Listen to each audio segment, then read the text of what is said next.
Yeah, what's going on, ladies and gentlemen? Welcome back to another episode of Unleashing Success with your boy Grubbs. It's not me, who else?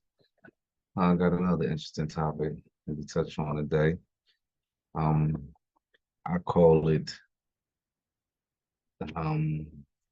see, I don't even know how to title this because it's kind of something new I just came up with. We talking about not wealth, but income, how important income is, small, big, little, you know. Um, Years ago, people used to always ask me, how did I maintain? How do I always have money? How do I, keep investing and stuff like that?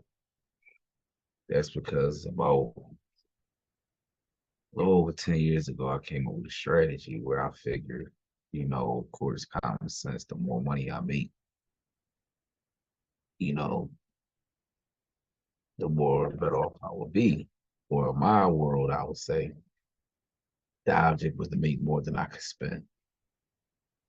So that's what really unleashed my hunger. And this was even before like big money, where like I had a regular 9 to 5 job. I was making like 400 bucks a week. And then I had another side job where I was making like 300 something a week from that.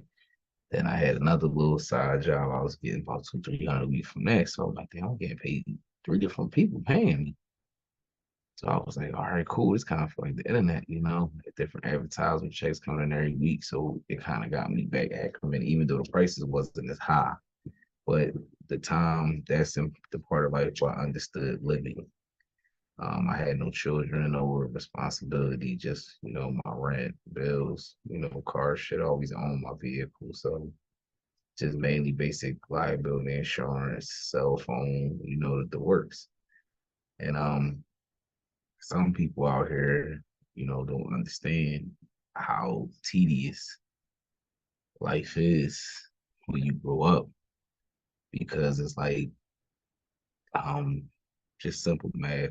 These are the actual numbers. I'll just use one of mine to give y'all actual numbers. But say for instance, like I had an apartment.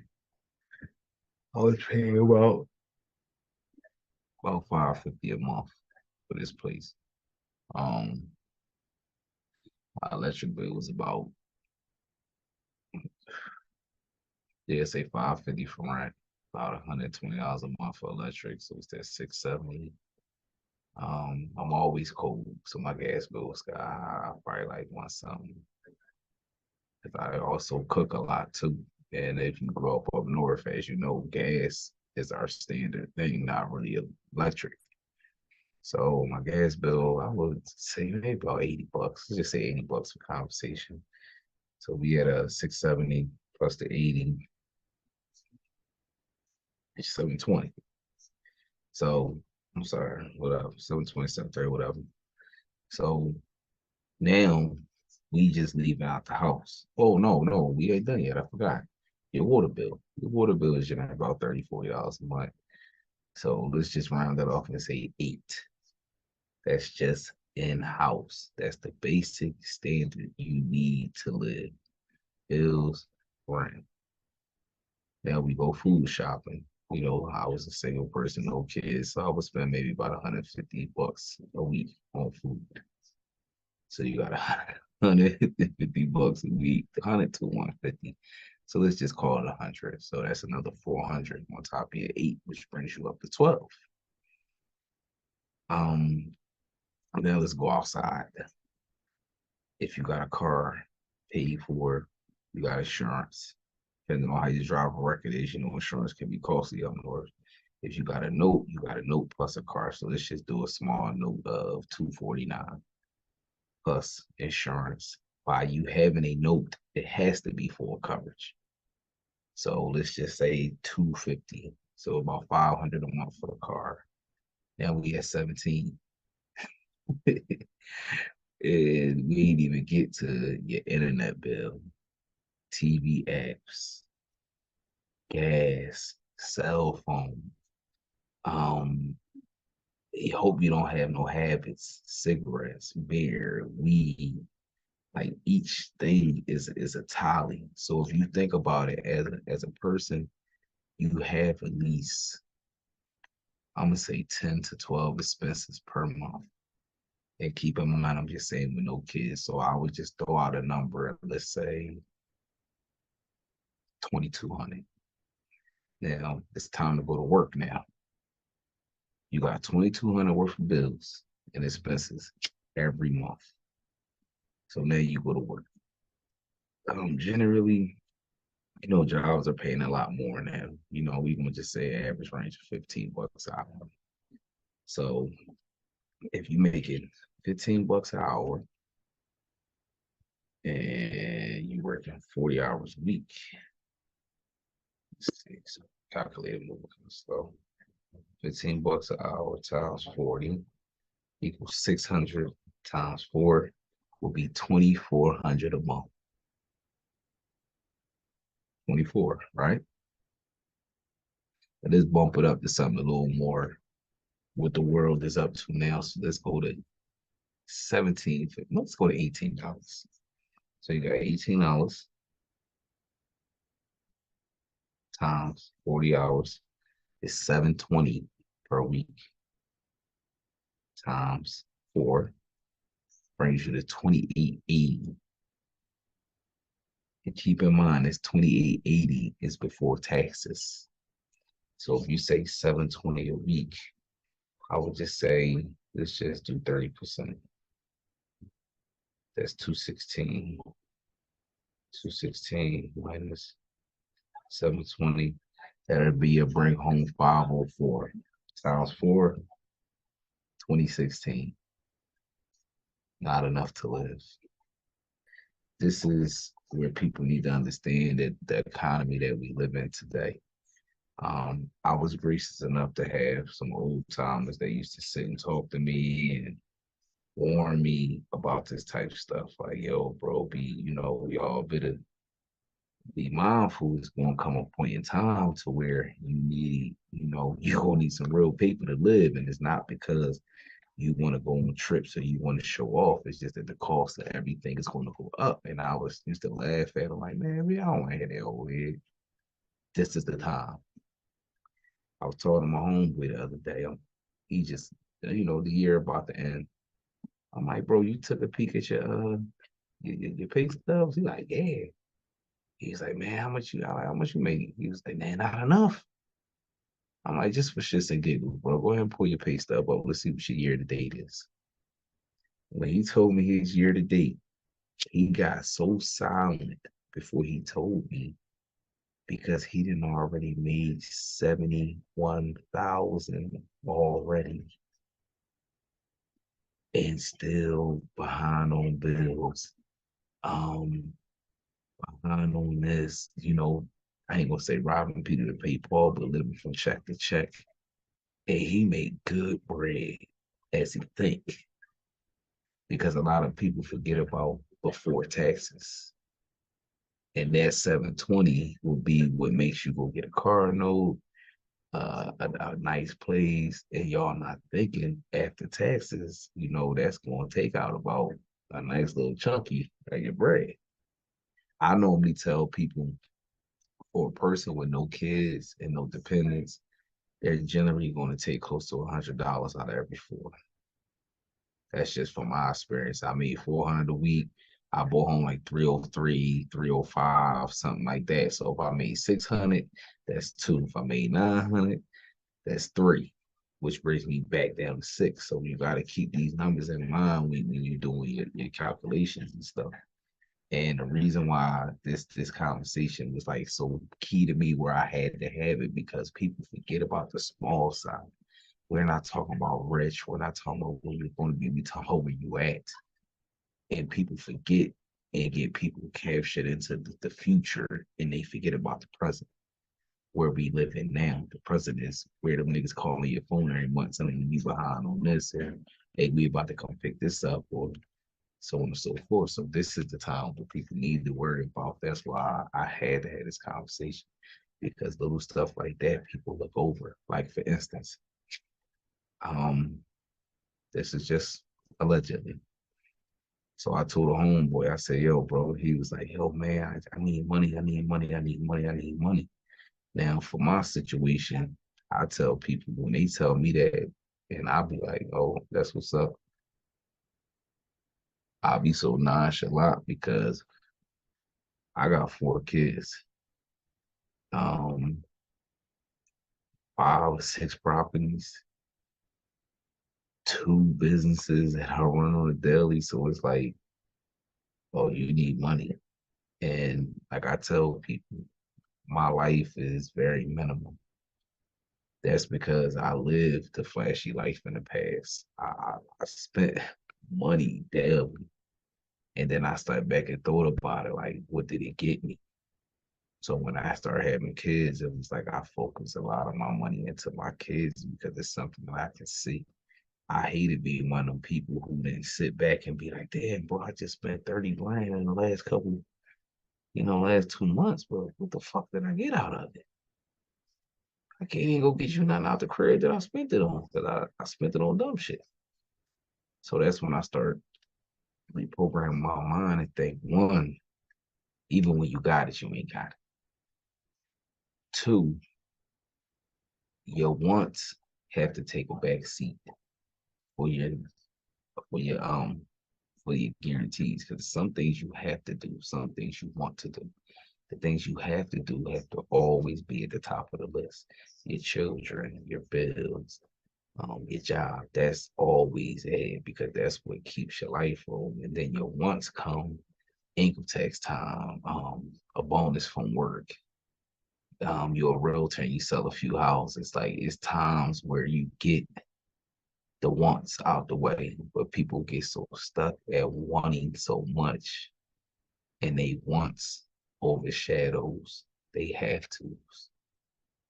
And that's where problems become at. And that's where a lot of people go downhill or they mismanage their finances or thinking they did because they let their wants take over their pockets. But back to the story, I asked my homeboy, I said, bro, if you had $2 million, how long you think that'll last you? Oh, that shit ain't gonna last me no time, man. I'll be there fucking ran through that shit. Man, 2, 3 years, man. That shit ain't no real money like that. Okay. Give you a little food for thought. I actually said 2.6 million. It's a number that I seen, so it's stuck in my head. But hypothetically, right? You got 2.6 million.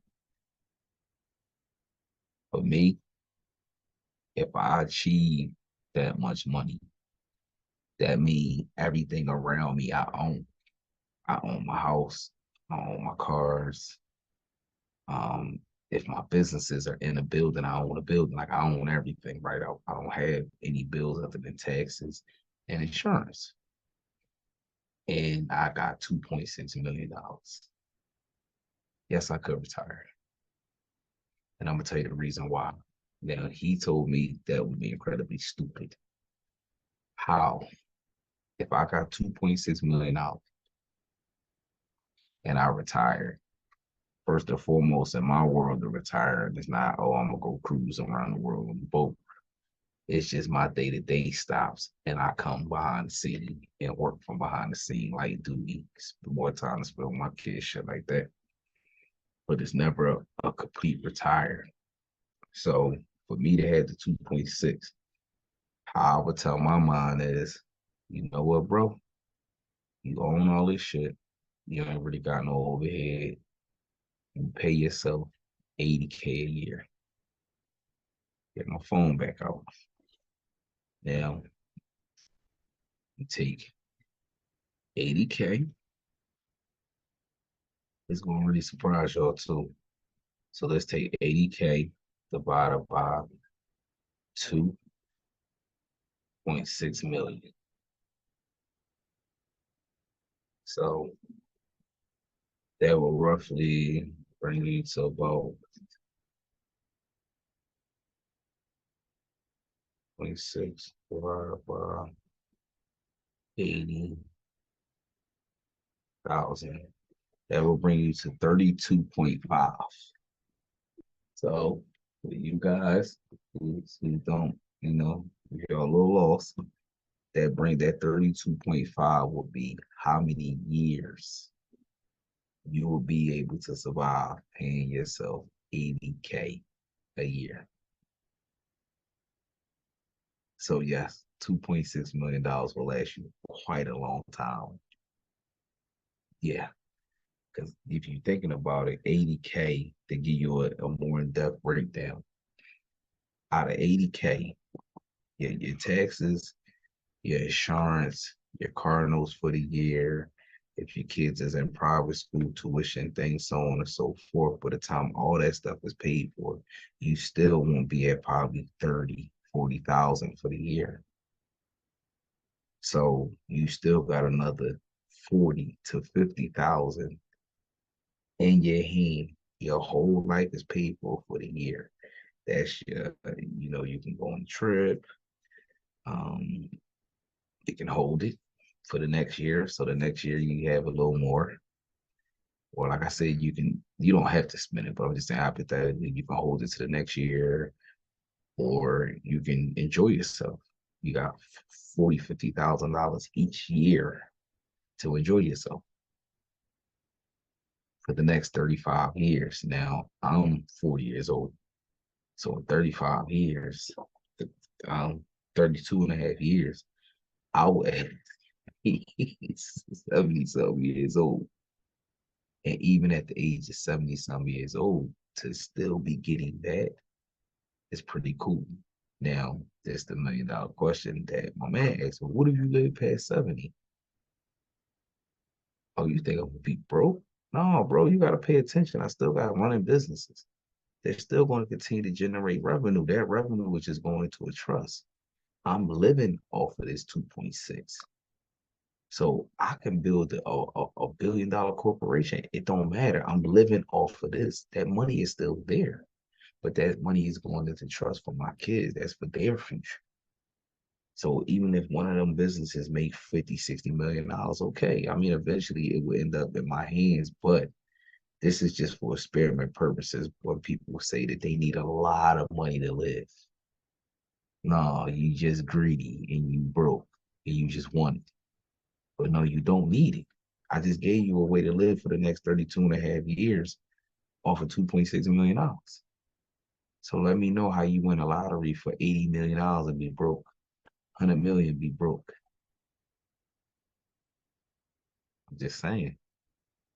I mean, people make life more complicated. And don't get me wrong, I am a mathematician. I love numbers. I play with them a lot in my head. That's why everything is down to the bare number.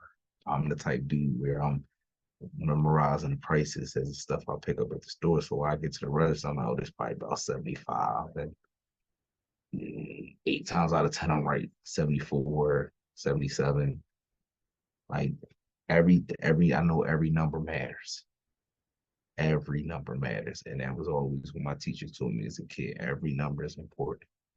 Every piece of math is important. And that's how I started making my life into numbers, figuring out how much do I need and how much would it really take to do this. Like right now, my life costs me maybe about $3,000. That's all my taxes, my insurances, my car insurance, basic shit. The majority of my stuff paid off. So I don't really pay mortgages and stuff like that. I do have one or two, but they so small I wouldn't even consider them the mortgages. So, and it took me a long time to build a system like that. It wasn't always like that. It used to be all over the place, but over time I started to, mature and, understand the value of money. And then when I moved to the South, that educated me a lot more on material and wants. Because at home, it's like you got to get up every day and throw that shit on brand new, best of the best. Hey man, new sneaks every day if you got it. That's how we raised. But when you move to a new place where nobody know you, it's nobody to impress. So you ain't pulling up on the block and niggas looking at your feet to see if you got new joints on, or damn bro, that's a nice ass Burberry hoodie. Nah, nobody cares. that's people who know you and also other cats that's around what you know, your culture. Where I'm at, it's like, hey man, get the money, man. Go get the money.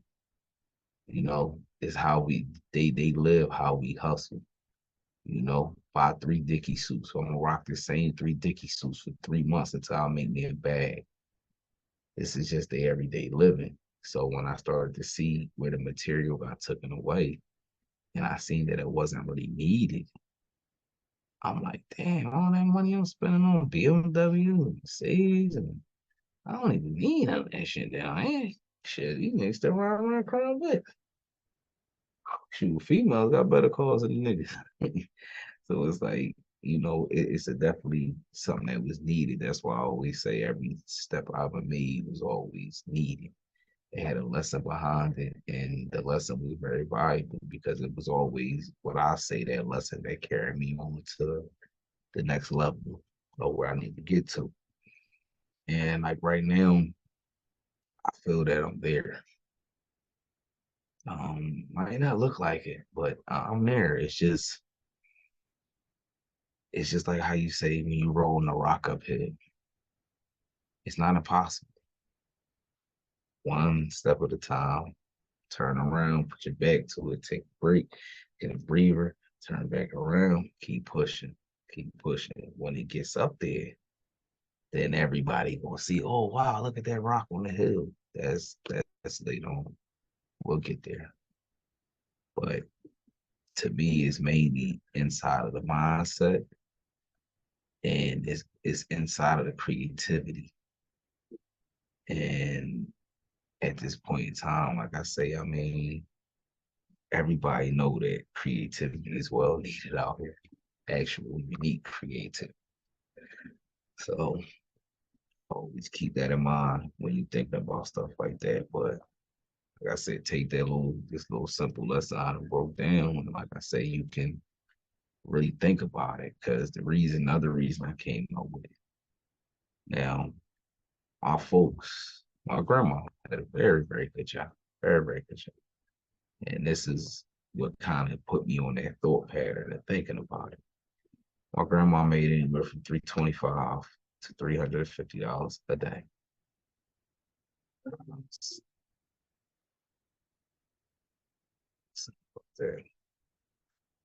325 times 40 hours a week, even though she lived with our patient. She lived with her. So let's just say 380 times 40 hours just for shits and giggles. That's 15 hours.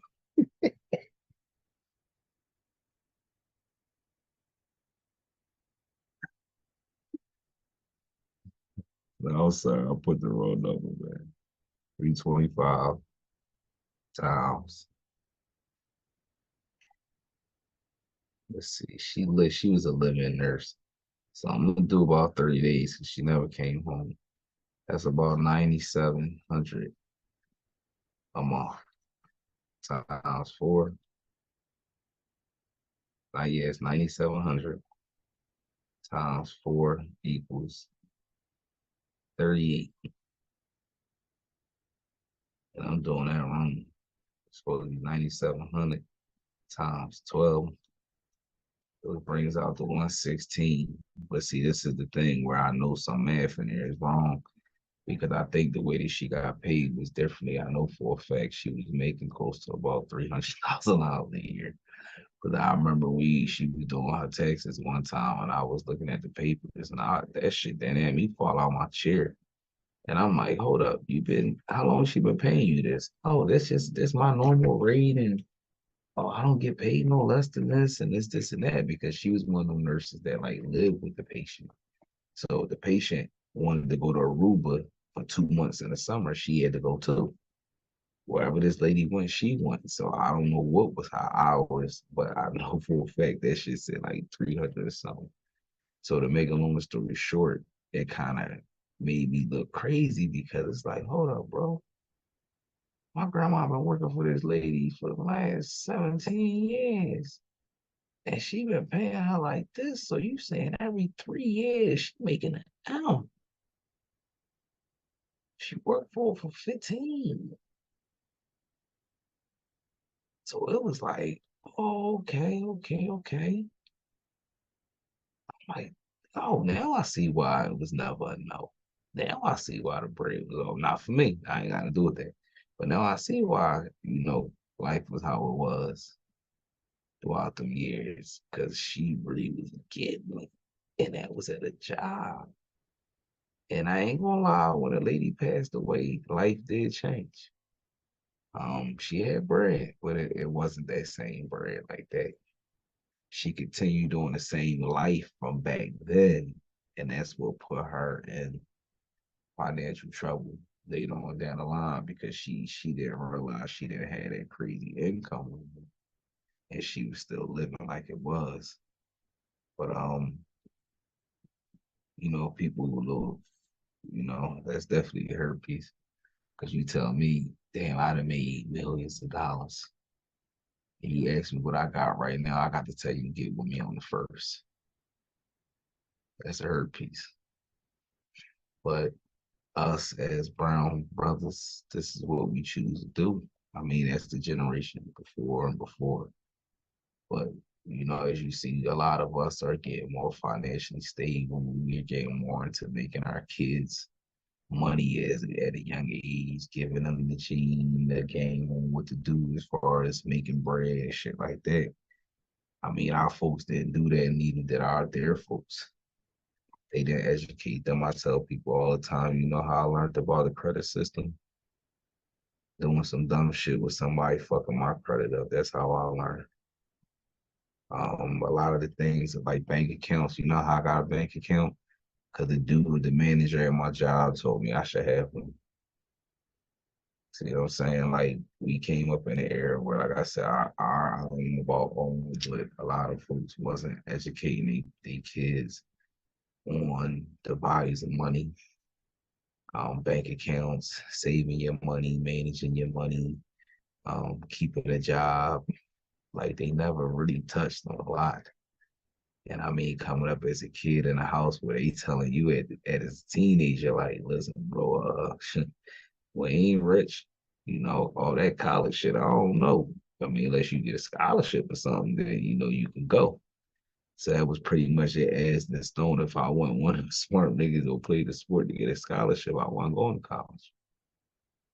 And even at the age of 14, I was okay with that because I told myself, hey, bro, you either better, find you a scholarship or figure something out.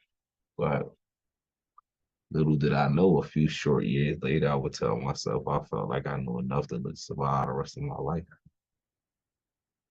And I did for quite some time before I actually had to start learning physical stuff. And I mean, it was all, worked out good. But these point of views that I share with y'all is because, a lot of these guys get on here and make these videos and they only want to tell you about once they got it. They don't want to tell you, oh, I was working at McDonald's. Nah, brother, I was working for years.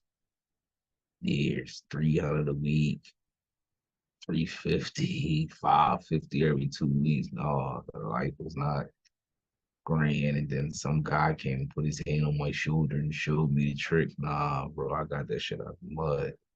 I know that there was no way I could move forward without investing. I needed seed money. And at the end of the day, bank loan, business loans weren't flying like that back then, not for no cats like me. So I like to be honest with people because I don't like the smoke and mirror shit. You could tell me, oh, I bought this house and I flipped this crib and this one turned into three, this three turned into four. You didn't get that money from working.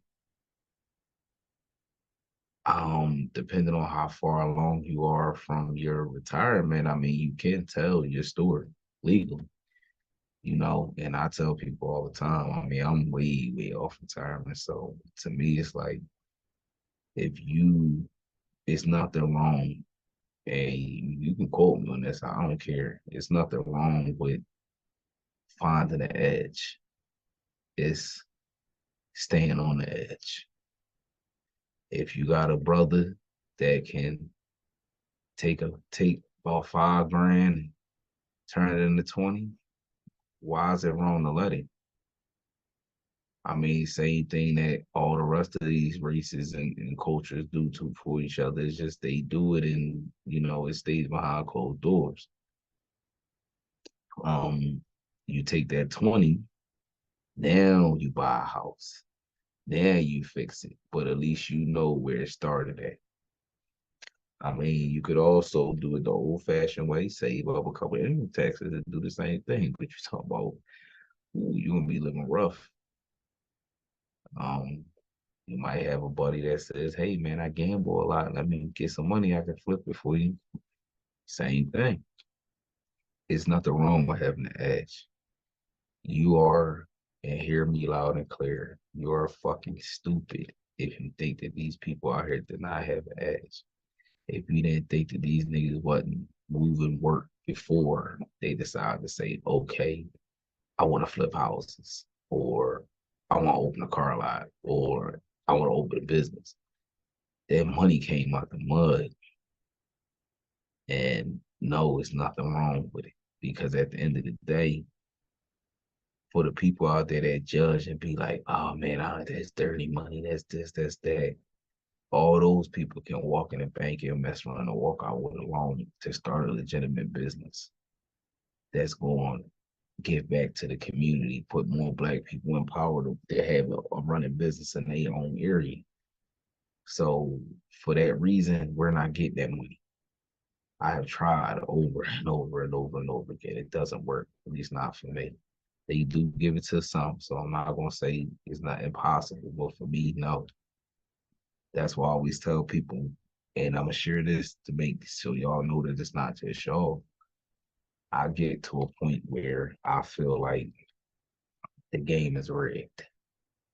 I watch everybody get free money, lump sums, come up, so on and so forth. I don't get none of that. The only money I get is what I physically make with these hands. I don't get none that fell off the back of a truck. I go to Walmart and purchase it. When I realized that maybe like 4 or 5 years ago, I told myself, I said, maybe you lived the wrong way for so long. God wants you to get everything honest from there on out. And I respect that. That's the way that I feel. Because the only real success I have is honesty. Even though I'll be tired of the motherfucker, body be hurting, but it gives me that glow back and it makes everything move smoothly when it's honest. So sometimes, don't get it fucked up the honest way. It's always still gonna be the best way to be because how it makes you feel. The negative way is easier, it generates more, but the feel is not the same. And a lot of times the situations don't be the same that come along with it. So always remember that too. But I mean, get it how you can. If you do take the bad route, I always tell people don't get stuck. Even though it's good, remember you went there to get the money to do this, which is going to do the same effect, just with a little elbow grease. And over there, you can get the same effect with just standing there. Don't get caught up. Go get what you need. Go ahead back, put it where you need to put it, and build that generational wealth. Don't get caught up over there, end up in fast. Then you somebody code D, you just did it one time. Nah, nah, nah. Just don't even get yourself caught up. If you're gonna take that route, I'm gonna tell you the smartest way possible. Get in, get out. Get what you need. I mean, if you can squeeze a little extra, fine. Get what you need, get out. Go back to your original plan, finish what you was doing, and carry on. And you might not even have to ever see that life again or take that risk again. And I mean, for me, for somebody, I got up and took the risk every day. That's why I used to always tell people all the time. When they used to be like, oh, y'all street niggas, y'all don't do shit. Y'all, fuck y'all worried about. My nigga, we get up every day, risk our life. I mean, the average person has risk. Oh, a guy want to rob you for your jewelry. A guy want to rob you for your jacket. Okay, that's it. we get up and move around with illegal shit all day long. So you got every law enforcement in the city you have to look out for. You got the people who know who you are and what you got. You got to look out for them. Then people forget because I had a homeboy that everybody looked up to, and when he got took there, or he got robbed or whatever, niggas, how they rob him? It's as simple as being in another nigga neighborhood who don't give a fuck who you are, give a fuck what you did, nigga. I just want your shit, nigga, and they gonna try you. And some niggas spend so much time in their own neighborhood, think they God. So when they leave, oh, I ain't got no strap. No, I don't need no strap. Nigga, ain't nobody tried me since '98. Yeah, you ain't left from up your neighborhood either. So for people like that, you get tested. And that just makes a whole pool of fights. So when you get up every morning, I'm going out defending myself against 3 to 4 people. Every government agency that's on the street, every jack boy on the street, every thirsty broad trying to line me up.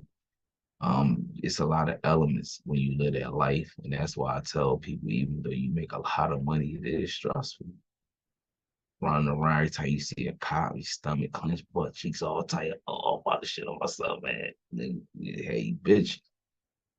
And I mean, I do say once that I put that part of my life behind me, life felt so much better, yo. A cop pull up, I don't flinch, I don't move. Cop be sitting in front of my house, so I don't give a fuck. They ain't looking for me. Cop jump behind me, I ain't tucking shit, stuffing shit all on my nuts. I ain't gotta do none of that no more. I could just drive. And it feels so good. Cop pull me over, he a smart ass, I can be a smart ass back. Cause I ain't worried about you searching this car, finding out like back in the day, and I gotta eat the shit that y'all saying. Now y'all call me dumbasses and dickhead. Look at you, you fucking blob. Oh, what's all that for? You look probably upset because you want to get a reaction. So now you can fuck around and book me on disorderly conduct. I'm not gonna feed it that I never did. But now I don't have anything illegal in the car. Let's go. And I know the simple pullover laws in any state that I live in. Let's go. You can't say what you want. You can't do what you want. White shirt, please. Have to. Don't matter if a white shirt is an hour away. He's on an exit scene. So what? I'll wait. Or just go ahead and let me go. Because that's what they tell you down here in Alabama. Oh, the white shirt is on an accident scene. He's going to be a while. Okay, we can wait.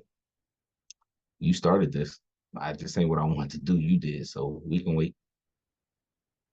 But, keep doing simple things in mind. I mean, always. And I tell everybody, big piece of advice, man. Learn the laws behind what you do. I'm not saying you have to learn them all, but learn the ones behind what you do, what you moving around with, what you're choosing to get rid of. Learn the laws behind it so when you do get caught up, you kind of know how to get caught up where either the blow won't be that bad, pause, or you might not even get in trouble at all. And that's why I used to tell people for years how I was so slippery and able to get out of everything was because I knew what I was doing and I understood every aspect of the law around what I was doing. I knew what to carry, how to carry it, when to carry it, when the time do go bad, what to say, how to approach the situation. I read because I wanted to be the best. I didn't feel like going to jail.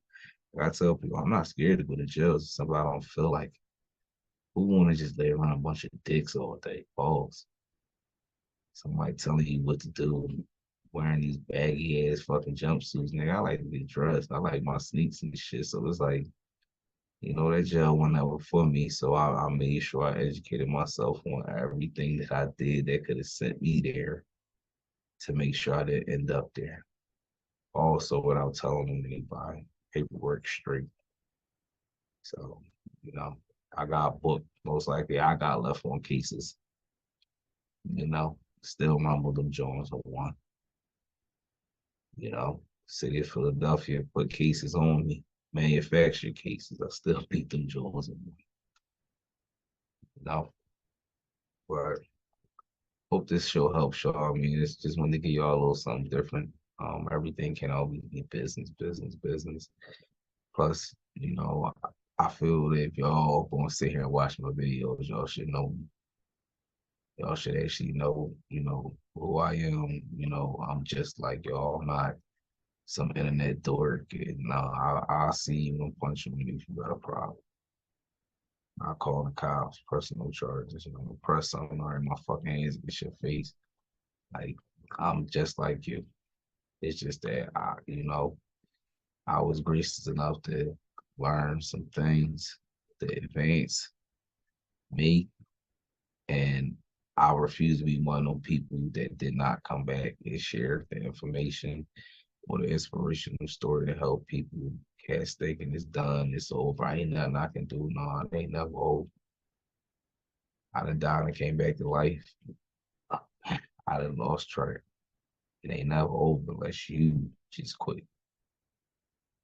But thanks for chiming into another episode of Unleash Your Success with your boy Grubbs about me. Who else? Make sure you like, share, subscribe. Tell a friend to tell a friend. Definitely that news you want to tell everybody business. And I'll see you next time.